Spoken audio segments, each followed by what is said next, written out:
जीवन में अनुशासन की आवश्यकता। हम सब अनुशासित पलटन या मशीनों की तरह काम करना पसंद नहीं करते हैं। हम स्वतंत्र तथा सहज होना चाहते हैं। अनुशासन कोई ऐसा शब्द नहीं है जिसे सब लोग प्रायः हंसते हंसते अपनाते हों। यह प्रायः विवशता से कार्य कराने की पद्धति को दर्शाता है जो आनंदहीन और कृतघ्नतापूर्ण है। अनुशासन जीवन की शैली और गुणवत्ता में सुधार और प्रगति लाने का एक उपकरण है जो हमें जैसा हम स्वयं को बनाना चाहते हैं वैसा आकार देने में सहायता करता है। अनुशासन का क्या अर्थ है? शब्दकोश के अनुसार अनुशासन शब्द के कई अर्थ हैं। सबसे पहले यह ज्ञान या सीखने की एक शाखा को उद्धृत करता है। उदाहरण के लिए ज्ञान प्राप्त करने के लिए रसायन विज्ञान, जीव विज्ञान, गणित, भौतिकी इत्यादि विज्ञान के कई विषय हैं। दूसरा, इसका तात्पर्य उस प्रशिक्षण से हो सकता है जो आत्मनियंत्रण, चरित्र, सुव्यवस्था और दक्षता विकसित करता है। किसी निश्चित कौशल में दक्षता प्राप्त करने के लिए अनुशासनों का पालन करना आवश्यक है। तीसरा, अनुशासित प्रशिक्षण द्वारा दक्षता प्राप्त की जा सकती है। उदाहरण के लिए कवि वाहिद अली ने कहा है, दर्द कहाँ तक पाला जाए, युद्ध कहाँ तक टाला जाए, तू भी है राणा का वंशज, फेंक जहाँ तक भाला जाए। हम ओलंपिक खिलाड़ियों के बारे में बात करते हैं कि वे बहुत अनुशासित हैं। टोक्यो ओलंपिक में गोल्ड जीतने वाले नीरज चोपड़ा के नाम से आप सब परिचित हैं।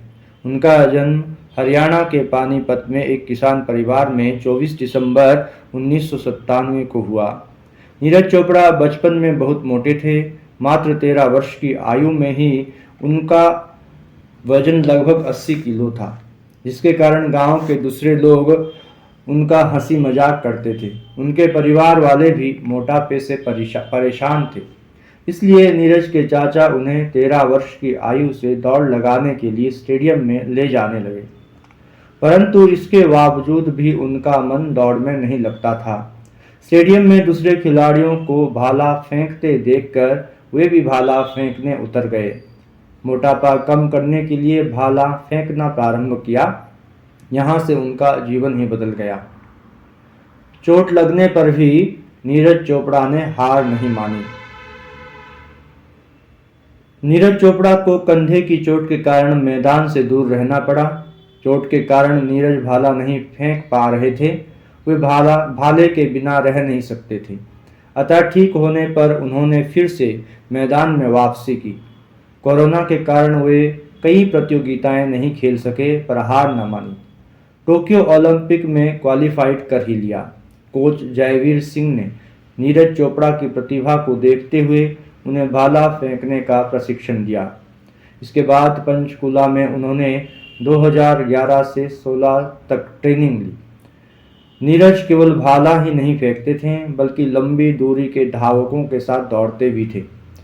श्री नीरज चोपड़ा पढ़ाई के साथ साथ जेवलिन यानी भाला फेंकने का भी अभ्यास करते रहे। इस दौरान उन्होंने राष्ट्रीय स्तर पर कई मेडल प्राप्त किए। नीरज 2016 में पोलैंड में हुए IAAF वर्ल्ड अंडर 20 चैंपियनशिप में 86.48 मीटर दूर भाला फेंककर गोल्ड मेडल जीता। इस उपलब्धि पर भारतीय सेना ने उन्हें राजपुताना रेजिमेंट में नायब सूबेदार के पद पर नियुक्त किया। सेना में खिलाड़ियों को ऑफिसर के पद पर कम ही नियुक्ति मिलती है, लेकिन नीरज को उनकी प्रतिभा के कारण डायरेक्ट ऑफिसर बना दिया गया। अनुशासनात्मक जीवन शैली से नीरज चोपड़ा ने भारत के लिए एथलीट में पहली बार ओलंपिक के भाला फेंकने की प्रतियोगिता अर्थात जेवलिन थ्रो के फाइनल में 87.58 मीटर की दूरी पर भाला फेंका। मात्र 23 वर्ष की आयु में इन्होंने अपने अनुशासन से प्रेरित करने वाली फिटनेस की मिसाल प्रस्तुत की।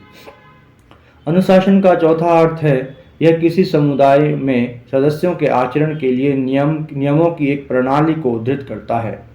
एक मठवासी समुदाय एक निश्चित समय पर उठने और औपचारिक प्रार्थना और ध्यान में एक निश्चित समय के लिए अनुशासन का पालन करता है।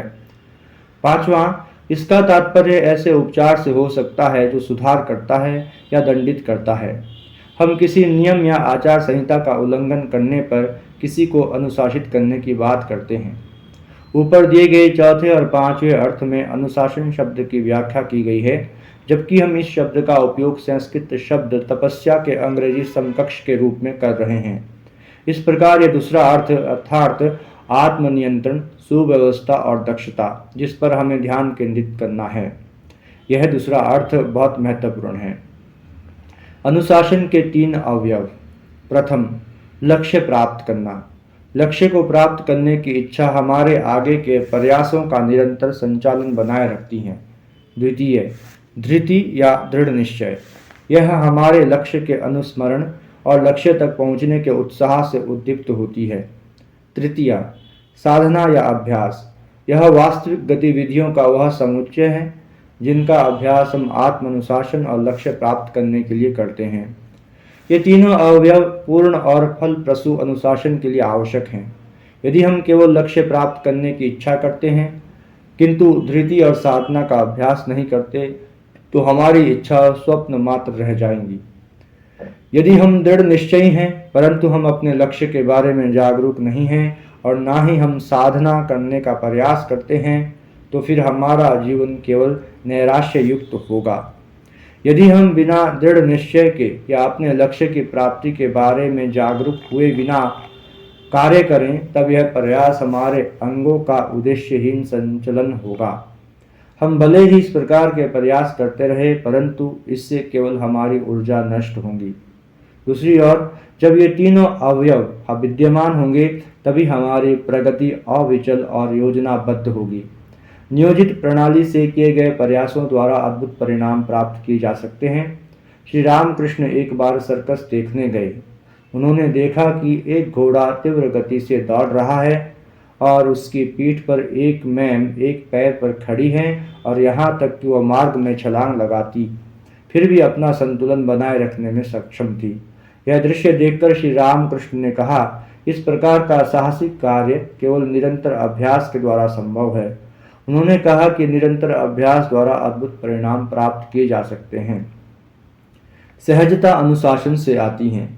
जहाँ तक स्वतंत्रता का संबंध है, स्वतंत्र, स्वाभाविक और सहज होने की इच्छा रखना बिल्कुल ठीक है। यद्यपि अनुशासन के बिना यह संभव नहीं है। स्वामी रंगनाथानंद जी एक बार एक पत्रकार के साथ एक साक्षात्कार में अनुशासन की आवश्यकता के बारे में वार्तालाप कर रहे थे। पत्रकार ने कहा कि वास्तव में उन्हें अनुशासन शब्द पसंद नहीं है। उन्होंने सहजता की प्रशंसा की और बताया कि उन्हें सितार वादक रविशंकर के संगीत की स्वाभाविकता और सहज प्रकृति कितनी पसंद है। इस पर स्वामी जी ने पूछा कि क्या उन्होंने इस बात पर विचार किया है कि रविशंकर ने स्वयं को उस अवस्था तक लाने के लिए कितना अनुशासन, कितने वर्षों का निरंतर अभ्यास किया है जहां वे स्वाभाविक और सहज हो सके हैं। हम जिस स्थिति की इच्छा रखते हैं वह अच्छी है, लेकिन यह मार्ग अनुशासन से होकर जाता है। हम देखते हैं कि अनुशासन आत्म अनुशासन बन गया है, अर्थात नियंत्रण करने वाली सत्ता कोई बाहरी सत्ता नहीं बल्कि हम स्वयं हैं। अनुशासन केवल स्वयं पर नियंत्रण करने के लिए ही नहीं है बल्कि यह उस नियंत्रण का अभ्यास है जो हमारे अंदर छिपी हुई प्रतिभा या क्षमता को पहचानने, विकसित करने और अभिव्यक्त करने में सहायता करता है। दूसरे शब्दों में हम स्वयं उस अनुशासन के लाभार्थी हैं जिसका हम पालन करते हैं।